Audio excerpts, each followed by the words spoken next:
Kassett.ee püüdis kinni Leigo Järve muusikakorraldaja Tiiu. Tere, Tiiu! Tere! Kuidas seni rahule oled jäänud? Väga rahul olen jäänud. Selle aasta programm on suurepärane, et ma ootasin, õudselt põnevil olin ja ootused on täitunud. Ja nüüd muidugi hakkab Pärt kohe, et seda ma ootan veel ka õudse ärevusega. Kui raske või kerge on antud asukohas korraldada festivali? Eks ikka väga raske on. Väga-väga raske, aga samas see tulemus, mis pärast tuleb, et vahest on küll niimoodi, et selle korraldusperioodil mõtled, et no miks ma seda teen. Aga siis, kui õhtul vaatad seda tulevärki ja kuulad seda suurt sümfooniaorkestrit seal laval ja koori ja siis saad aru kohe, miks sa seda teed. Mida põnevat võivad külastajad Leigol homme näha?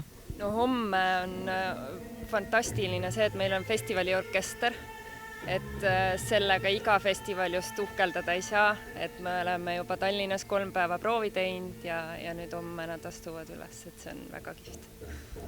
Järgmine aasta, Leigo 20. juubel, kas ettevalmistused juba käivad? Ikka vaikselt käivad, jaa. Ja mida rahval oodata? No, kindlasti on programm vähemalt sama vägev, et veel välja ei julgeks kuulutada, aga suuri asju tuleb. Aitäh!